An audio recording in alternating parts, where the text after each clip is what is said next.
Welcome to the History Maps podcast. You know, when you look at the blueprints for a machine, say a combustion engine or an automated assembly line, you expect cold, hard logic. Right. Parts move, fuel burns, it just does what it's built to do. Exactly. Energy transfers, and the machine produces a reliable, predictable output.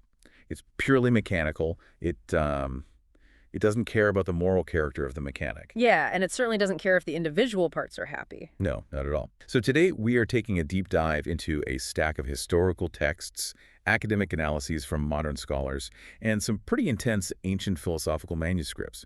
We're looking at a framework called legalism, or phagia. And this is a fascinating topic because it's basically taking that exact same mechanical logic, that total disregard for morality and sentiment, and applying it to a population. Right, using it as the blueprint for an entire human society. So our mission for this deep dive is to unpack what happens when you do that. We're going to explore how these ancient political theorists essentially engineered the first unified Chinese empire. And why that exact same rigid engineering caused the empire to rapidly collapse just a few years later. Yeah, the timeline is wild. Yeah. And finally, we'll look at how the bureaucratic DNA of legalism survives in the institutions you and I interact with in the modern era. So to really understand the mechanics of this power structure, I feel like we have to understand the environment that produced it. Oh, absolutely. You can't separate the philosophy from the chaos of the time. The sources really focus on the Warring States period, which runs from roughly 475 to 221 BCE. Okay, so a period of just constant conflict. Exactly. But prior to this, during the Zhou dynasty, China operated on a very decentralized feudal system. Right. Rulers held power through complex webs of aristocratic privilege, kinship ties, and, shared rituals. So if I'm a ruler during the Zhou dynasty, my authority basically rests on the fact that I am related to the right people, right?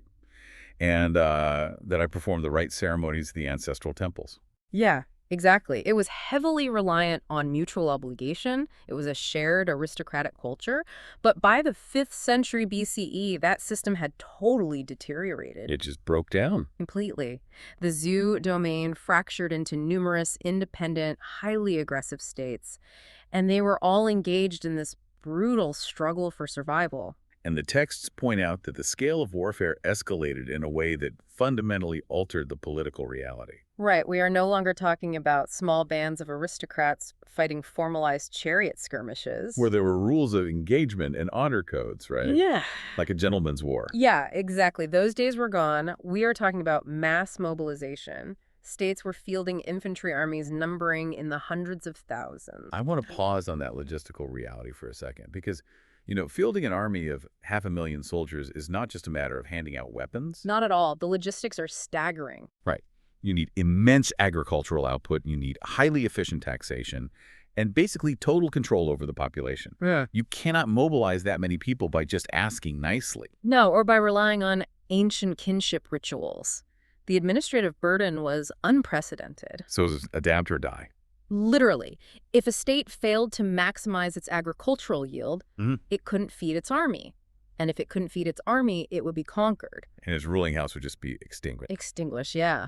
Moral exhortations and reliance on the goodwill of noble families, that just wasn't sufficient anymore. Rulers needed concrete, empirical methods to extract every possible ounce of resources from their territory. And that desperation, that need for efficiency, is the cauldron that produced the thinkers we later grouped together under the label of phagia. Right, and we should probably clarify that term for the listener based on the text. Yeah, let's do that. Because phagia is commonly translated into English as legalism, but the sources indicate that this label is actually a bit of a historical illusion. It is. The term phagia did not even exist during the Warring States period itself. Wait, really? So they didn't call themselves legalists? No, not at all. It's a retrospective categorization. It was actually invented by Han Dynasty historians, specifically Sima Tan, around 110 BCE. Okay, so hundreds of years later. Right. He was trying to organize the imperial library and make sense of the past, so he categorized the various thinkers of the classical age into 6 major schools of thought. Okay, so the men we call legalist figures, the texts identify as Shang, Shen Buhai, Shen Dao, and Han Fei. They didn't hold meetings or consider themselves part of a unified movement. Exactly. They lived at different times, they served in different states, and they advocated varying methods. I mean, some were chief ministers actually running governments, while others were just scholars analyzing power. Yeah, so what linked them was not a shared identity, it was a shared orientation. A very specific mindset. Right. They were all theorists or practitioners of a realistic, deeply immoral brand of statecraft. Aimed purely at consolidating the power and wealth of the state. And the autocratic ruler, yes. Now, amoral is a heavy word. To fully grasp how radical this orientation was, let's contrast them with their contemporaries. That's a good idea. The intellectual landscape of the time is often called the era of the 100 schools of thought.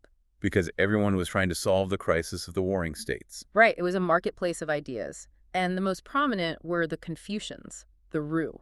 Okay, so what was their pitch? Well, the Confucians believed the state was fundamentally a moral community. They held a regressive view of history. Meaning they looked backwards. Exactly. They believed society had declined from a past golden age governed by perfect, sage kings. Okay, so for a Confucian, the solution to the chaos of the warring states was moral cultivation. Right. Through benevolence, known as Ren, and strict adherence to traditional ritual propriety, known as Lai. So a virtuous ruler would inspire virtue in the people. It sounds like they believe that if the king acts like a good father, the subjects will act like good children. That's a great way to summarize it. And then you had other groups, like the Mohists. Founded by Mo D. The sources describe them as sort of grassroots activists advocating for universal love and measurable welfare for the common people. Right, consequentialist welfare. Yeah. And they completely rejected the elitist rituals of the Confucians as wasteful. Like, why are we spending money on fancy funerals when people are starving, that kind of thing? Exactly. And you also had early Daoist thinkers. They argued for non-action, a return to natural simplicity, and basically a rejection of artificial state impositions entirely. Yeah, they felt that the more laws you made, the more thieves you created. Right. But the legalists looked at all of this, the Confucian obsession with the past, the Moist universal love, the Daoist retreat to nature, and essentially concluded that this was totally useless. Useless for actually running a state that is literally fighting for its life. Precisely. The legalists viewed history descriptively, not regressively. Meaning they looked at how things actually are right now. Yes. Han Fei, who we can think of as the grand synthesizer of legalist thought, he lived in the 3rd century BCE. He pointed out that society was not morally worse than it used to be. It was just different. Right. The sources mention a really specific demographic argument Han Fei made, which I found so interesting. He noted that in ancient times, people might have seemed generous, but that was just because the population was small. And resources were abundant. Right. So he argued that in his day, people fought and stole not because human nature had suddenly decayed, but because the population had exploded and resources were scarce. It is a purely materialist analysis. Mouths are many, resources few. That was his quote. I see. So quoting ancient sage kings or trying to replicate the governance of a sparsely populated past is completely irrelevant. Because the material conditions have changed, so the methods of government must change. This makes me think about how we design systems today. I mean, if the Confucians were constantly looking backward to a mythical golden age for their solutions, the legalists were essentially treating the state as a utility-maximizing machine. A machine that needed to be optimized for the present reality. Right, rather than treating it as a moral community. They were social engineers, where other philosophies focused on the personal arts, the moral character, or the charisma of the individual ruler. The legalists were attempting to design foolproof, mechanically reliable institutions. They wanted a system that would function regardless of whether the ruler sitting on the throne was a genius or a total fool. Exactly. The system itself had to be the source of strength. Okay, but to engineer a system like that, you have to build it on a specific foundation. You have to make a core assumption about the material you are working with. Right. And in this case, the material is human beings. This brings us to the legalist view of human nature, which really seems to be the engine driving their entire political machine. It absolutely is. So- Legalists posited that human nature, what they called Xing, is inherently self-interested. Just completely selfish. Pretty much. They believe humans are driven by 2 primal instincts, the desire for profit, or Li, and the avoidance of harm, or Hai. So they just completely rejected the Confucian idea that people are naturally inclined toward goodness, Yeah, they threw that right out. or that they can be morally cultivated through education and ritual. They viewed that kind of optimism as lacking any empirical support. Han Fei used parables to show that people will always prioritize personal advantage over altruism. Unless there is a tangible incentive to do otherwise. Right. Shang, an earlier legalist practitioner, stated flatly that humans are intrinsically selfish and covetous. Wow, okay. So if you accept the premise that humans are purely selfish, utility-maximizing creatures, you cannot govern them by asking them to be good. No, moral pleading doesn't work. You have to govern them by manipulating their selfishness. You have to use incentives. And the mechanism for delivering those incentives is Fei. Okay, Fei. Now, Fei is usually translated as law, hence the term legalism. But the sources point out that this translation is actually quite misleading. It is, yeah. In ancient Chinese, Fei carried a much broader connotation. It meant models or standards. Like physical tools? Exactly. The stock examples used by these thinkers were the carpenter's compass and set square, the level, or the merchant's standard, weights and measures. Okay, let's thread this idea with the machine blueprint metaphor from earlier.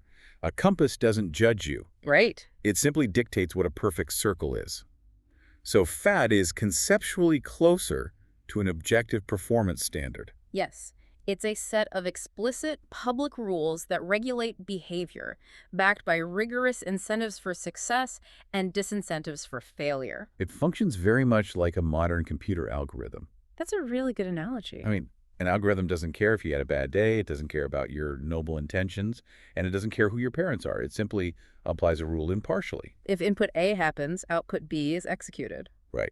And Shang implemented Fa in the state of Qin between 359 and 338 BCE precisely like that, didn't he? He did. And this was revolutionary because prior to this, the aristocracy often received special treatment. Because of their bloodlines. Exactly. High-ranking nobles could avoid harsh punishments, perhaps being offered the option of suicide instead of public execution, just to preserve their dignity. Oh. But Shang eradicated those privileges entirely. Fa was applied equally to everyone, from the highest minister to the lowest peasant. Okay.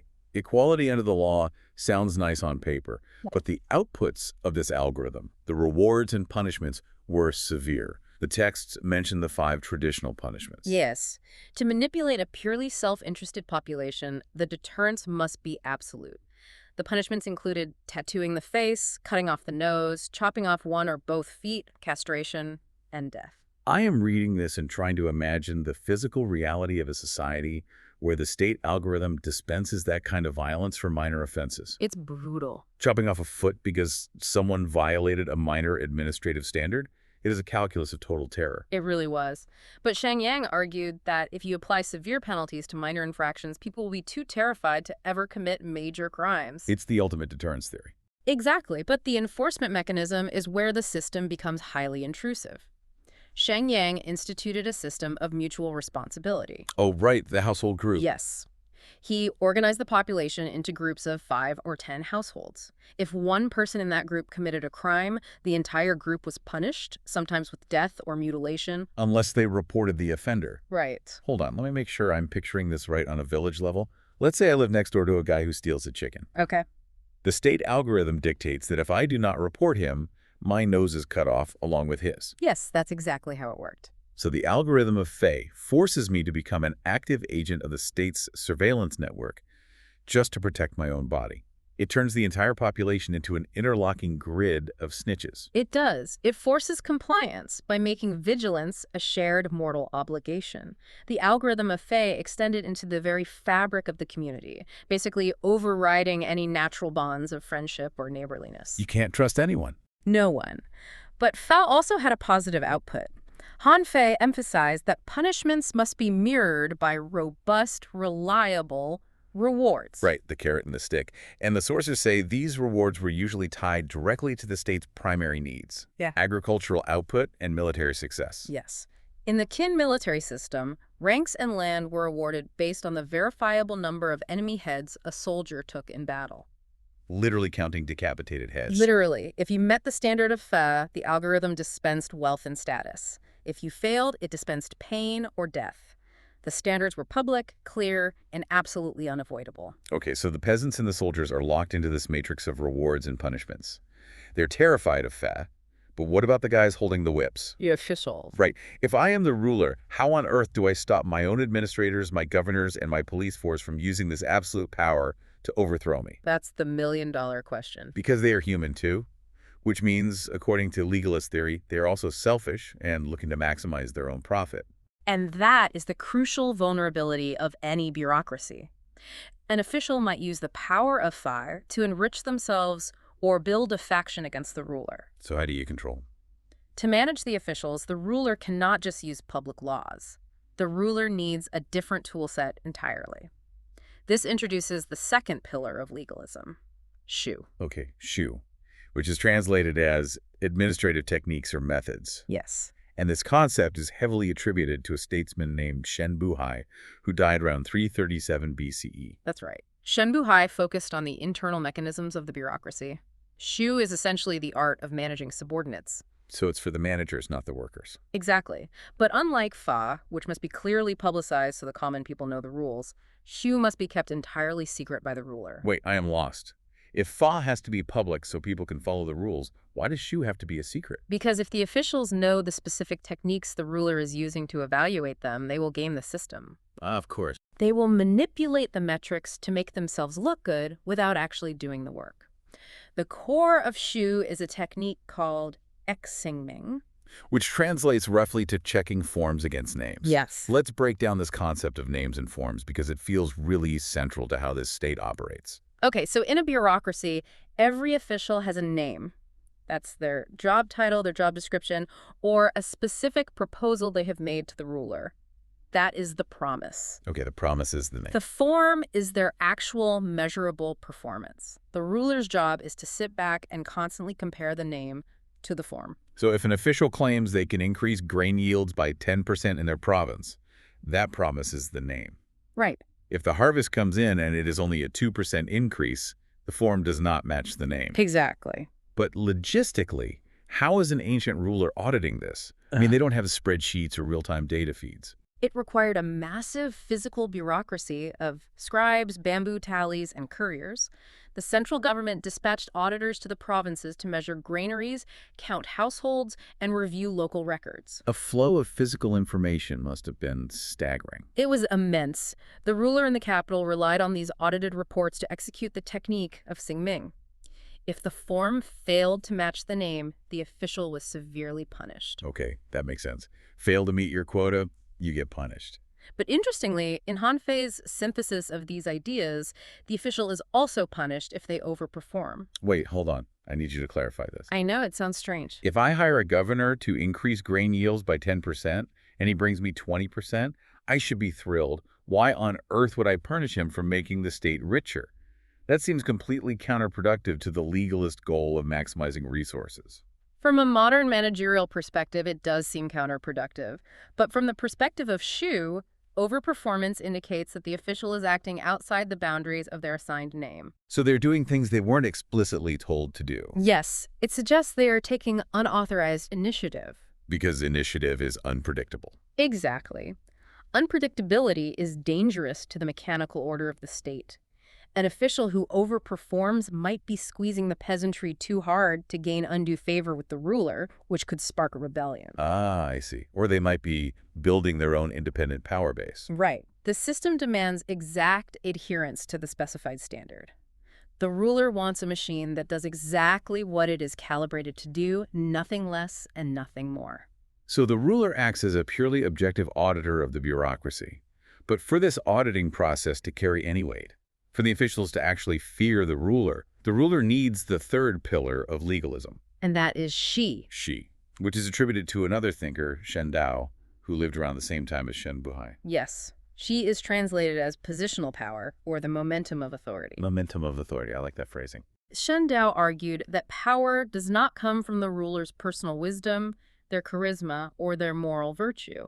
Power resides entirely in the institutional position of the throne itself. The sources provide a really vivid analogy for this. They compare Shi to a weak driver holding the reins of a strong team of horses. Yes, it perfectly illustrates the concept. The horses are vastly stronger than the driver. But the physical weakness of the driver does not matter because the structural position of holding the reins, the institutional apparatus of the chariot, compels the horses to obey. It is the momentum of the office. Shen Dao pointed out that even a brilliant sage cannot command a single peasant if the sage has no official position. Right. But an utterly mediocre man can command a massive empire if he sits on the throne. Therefore, the ruler must fiercely guard the exclusivity of their position. They must never delegate their ultimate authority or the momentum will shift to a minister. Exactly. So we have these three distinct concepts. Right, let's recap. Shang gives us Fei, the public algorithms and standards to control the populace. Shen Buhai gives us Shu, the secret administrative audits to control the officials. And Shen Dao gives us Shi, the positional power that validates the whole structure. And then Han Fei, writing in the 3rd century BCE, synthesizes all three into a single comprehensive theory of statecraft. Because he saw that you needed all three. Right.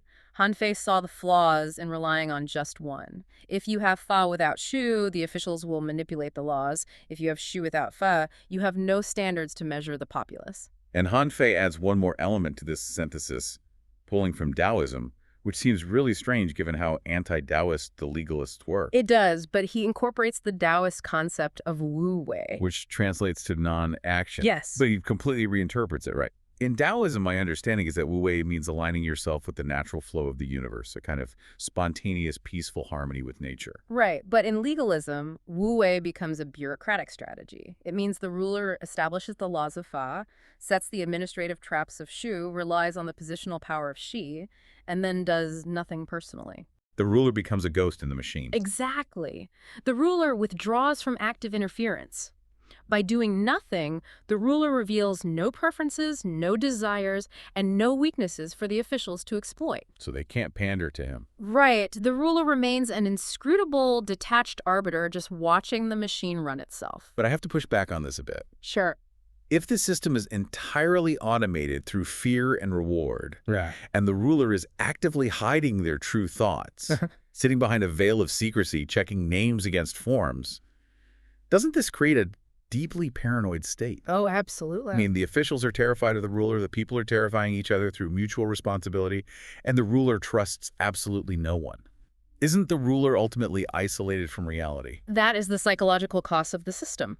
Han Fei's writings are characterized by profound paranoia regarding ministerial machinations. He was worried about getting overthrown. Constantly. He warns that a ruler's own family, their spouses, their trusted advisors, they are all self-interested actors waiting for a moment of weakness to usurp the Shi, the positional power. Wow. The detachment is a defense mechanism. It creates a sterile, high-tension environment devoid of any organic loyalty. But despite the paranoia it might breed, this exact mechanical system was about to leave the realm of theory. It was. It was going to be put into practice on an unprecedented scale, Yeah. and it was going to change Chinese history forever. We need to look at how this philosophy actually built an empire. So we turn our attention back to the state of Qin.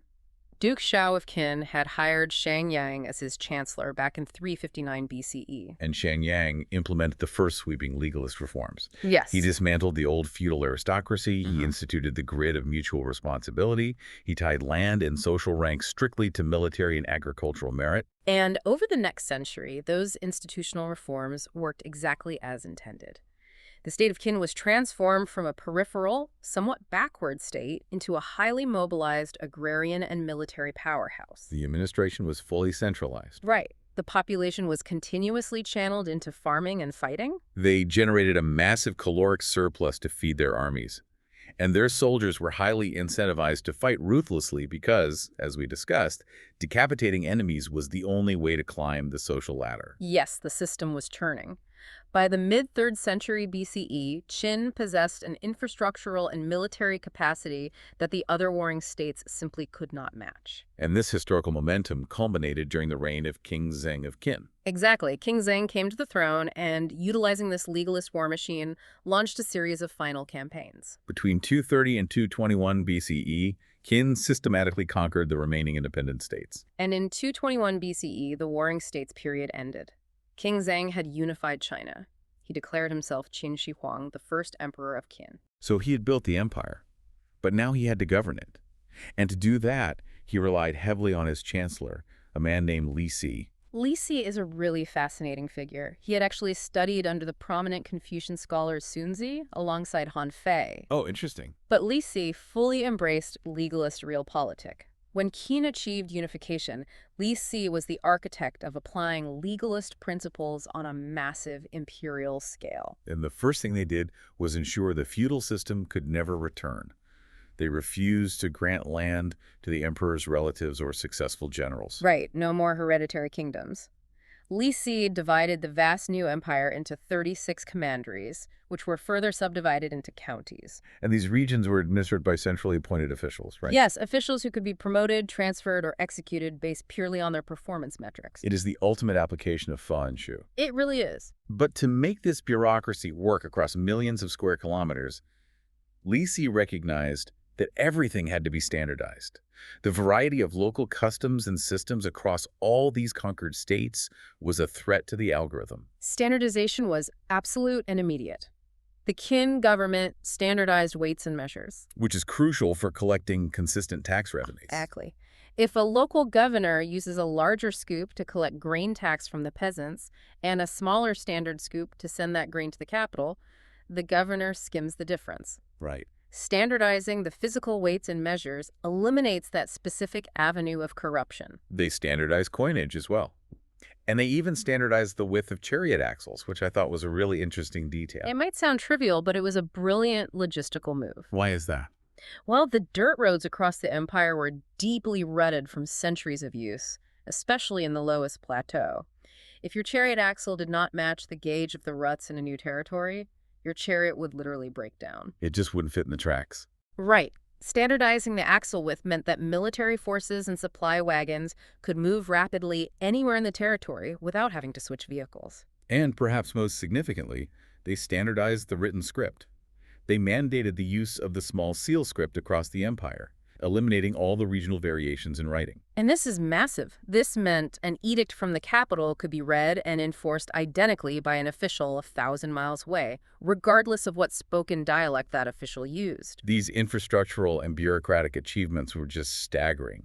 They organized forced labor on a monumental scale, too. Yes. For instance, the Zengou Canal, which was completed in 246 BCE just prior to unification, it irrigated vast tracts of the Granzang Plain. And the texts say it boosted grain yields by 40%.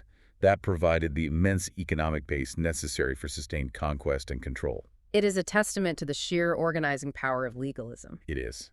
But this relentless drive for control and standardization also led to one of the most infamous events in Chinese history, the burning of the books. Right. In 213 BCE, Chancellor Li Si presented a memorial to the emperor arguing that the private possession of classical texts, historical records of rival states, and philosophical writings was a direct threat to state security. So he ordered all such books to be burned. He did, exempting only practical manuals on agriculture, medicine, and divination, as well as the historical records of the state of Qin itself. Now, relying strictly on our sources, we really need to view this objectively through the lens of legalist logic. Li Si was not just acting out of, cartoonish villainy. No, from his perspective, it was a practical necessity. Because the Confucians and other scholars were constantly using historical precedents, tales of ancient sage kings, to criticize the current regime's harsh methods. Yes, using the past to criticize the present. In a legalist system, where fa must be the sole standard of truth and behavior, ideological diversity is a destabilizing variable. Right. Permitting scholars to debate alternative modes of governance undermines the absolute authority, the shi, of the centralized state. So to Li Si, eradicating the books was simply an act of ideological standardization, no different than standardizing the written script or the chariot axles. Exactly. It was about monopolizing the narrative to ensure total compliance. The state machine was running at maximum capacity. They were building palaces, extending the Great Wall, moving hundreds of thousands of troops to the frontiers. The Qin had created the ultimate state machinery, unified a vast territory, and seemingly secured power for generations. And yet, this mighty empire, which had spent over a century building its power, would collapse entirely in just 15 years. 15 years. It is a stunning historical whiplash. By 207 BCE, the Qin dynasty was gone. So how does the perfect machine tear itself apart? Well, the collapse was driven by the sheer weight and rigidity of the legalist system itself. The scale of mobilization that legalism enabled also allowed for unprecedented exploitation. The sources mention that hundreds of thousands of peasants were conscripted for massive labor projects. The Yapang Palace, the huge tomb for the first emperor, the frontier walls. Right, and the taxation required to fund the state apparatus reached crushing levels, with some estimates suggesting up to 60% of a peasant's harvest was seized by the state. 60%. That is incredible. The populace was exhausted, starving, and living in constant terror of the severe penalties of fa. Which brings us to a narrative vignette from the text that I think perfectly illustrates the fatal flaw of the system. It is the story of Shang in 209 BCE. Oh, this is a crucial event. Shang and a man named Wu Guang were commoners acting as military officers, and they were tasked with escorting a group of conscripts to a garrison assignment. And they ran into heavy rain and flooding, making the roads impassable. They realized they were going to be late arriving at their destination. And under Qin law, fa was absolute and inflexible. There were no excuses, no mitigating circumstances, no consideration of intent.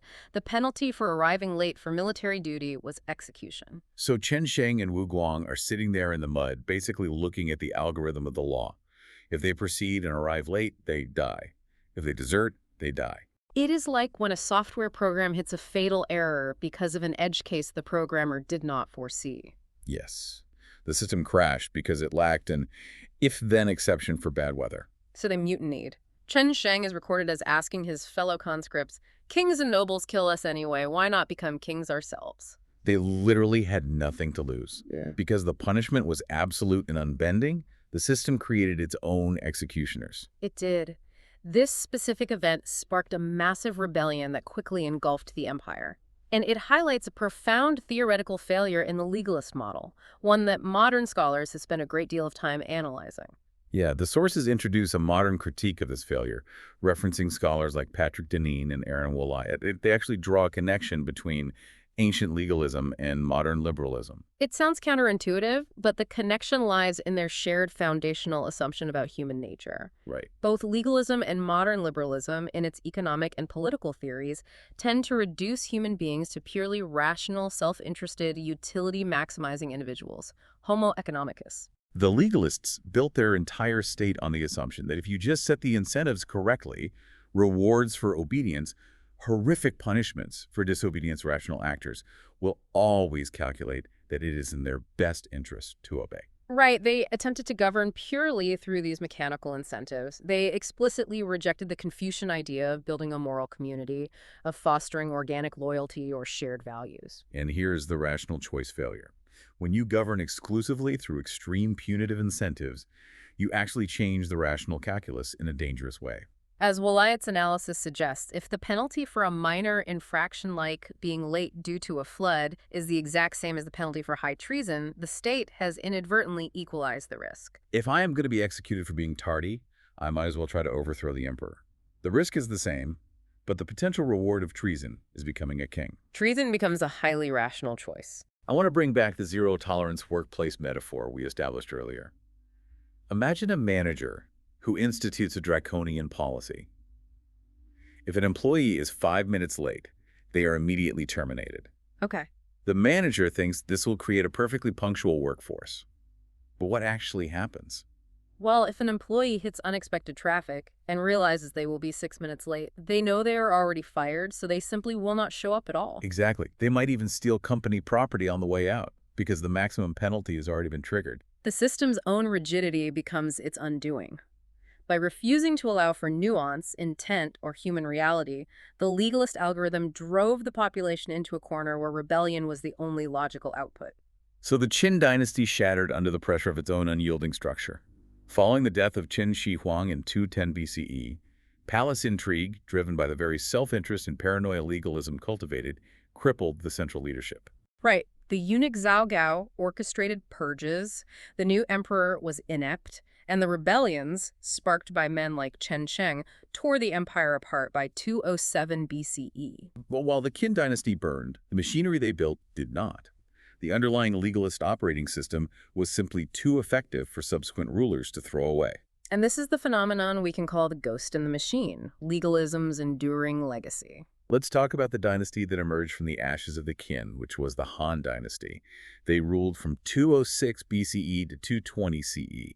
The Han rulers had fought against the tyranny of Qin. They needed legitimacy. So publicly, they loudly repudiated legalism. They condemned the extreme harshness, the burning of books, the lack of benevolence. Under Emperor Wu in the 2nd century BCE, the Han Dynasty officially installed Confucianism as the state ideology. So they promoted the ideals of moral virtue, ritual propriety, and benevolent rule. Publicly, yes. But behind the curtain, they quietly kept almost all of the core legalist bureaucratic structures. They kind of had to, right? You cannot govern an empire of 60 million people through moral suasion alone. Exactly. They retained the centralized commanderies. They retained the system of centrally appointed officials. They kept the standardized metrics. They even kept the legalist system of bureaucratic evaluations. The techniques of Shutu measure official performance. And they kept a codified system of laws and punishments, fa, although they did soften the most extreme mutilations to align slightly better with Confucian sensibilities. This historical synthesis is often described by scholars as having a Confucian substance and legalist function. Or, to use the phrase of the sources, an outer veneer of Confucian morality masking an inner core of legalist coercion. It is the ultimate compromise. You preach Confucian virtue to give the state moral legitimacy and foster social harmony, but you use legalist bureaucracy, audits, and penal law to actually run the logistics of the empire. And this synthesis proved incredibly durable. We can trace this legacy forward for centuries. Look at the Tang Code, promulgated in 653. The Tang Code is considered one of the most important legal documents in Chinese history, heavily influencing the law of subsequent dynasties in neighboring countries. Right. And if you analyze the Tang Code, it is a direct blend. It incorporates Confucian moral principles regarding familial hierarchy and filial piety, but it enforces them using the clear, codified, graded penalties derived directly from legalist fa. The framework of standardization, the emphasis on written law over arbitrary aristocratic whim, that is the ghost of legalism structuring the empire for over a millennium. Which brings us to the modern era, where this ancient philosophy is still being reassessed and applied. And we must maintain strict neutrality here and rely purely on the historical and academic assessments provided in our sources. Of course. The sources note that in the mid-20th century, Mao Zedong explicitly praised Qin Shi Huang and his legalist methods. According to the analysis in the texts, during campaigns in the 1970s, legalism was elevated as a progressive, centralizing force that historically fought against reactionary aristocratic elements. Elements which were associated with Confucianism. Right. Mao admired the first emperor's ability to unify the nation and suppress ideological dissent, seeing parallels with the need for a strong, centralized authority to drive rapid societal transformation. Moving into the 21st century, the sources draw comparisons between legalist administrative techniques and modern data-driven governance. Specifically, they mention systems like the social credit framework. The academic analysis points out that such systems utilize massive data collection to monitor behavior, a modern manifestation of surveillance. Right.